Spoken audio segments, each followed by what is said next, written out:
La RLS, radiobalise de localisation des sinistres, est de deux types, avec largueur hydrostatique et sans largueur. Examinons tout d'abord la RLS avec largueur. Cette balise est installée dans un coffret qu'on appelle coffret avec largueur hydrostatique. Il est obligatoirement fixé sur une partie extérieure située en hauteur sur le navire.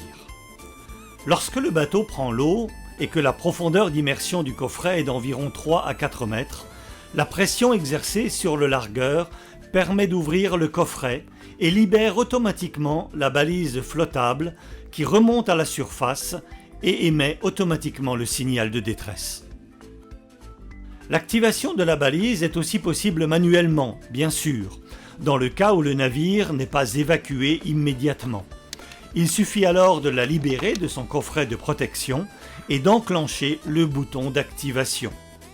En Polynésie française, la RLS avec largueur est destinée aux navires pontés professionnels, navires de charge, navires de pêche de type bonnetier et tonnier pour une navigation en 3e catégorie et pour les navires de plaisance qui naviguent au-delà des 60 000 d'un abri.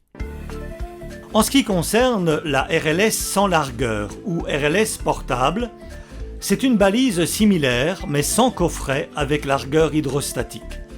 Elle doit donc toujours être sur son support, à portée de main et dans un lieu accessible.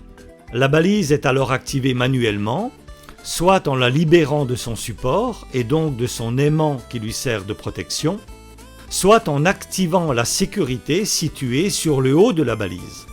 Son activation peut se faire automatiquement au contact de l'eau de mer. Il s'agit d'éviter toute activation accidentelle lorsque l'appareil est mouillé par la pluie ou par des éclaboussures d'eau de mer. En Polynésie française, elle est destinée aux navires non pontés, déclarés insubmersibles, navires de charge, navires de pêche de type Potimarara, selon leur catégorie de navigation. Elle peut aussi être destinée aux navires de plaisance qui naviguent dans une zone qui excède les 60 000 d'un abri. Si le navire et sa balise sont enregistrés, l'identification est immédiate grâce au code MMSI et la localisation immédiate car elles sont dotées généralement d'un GPS intégré.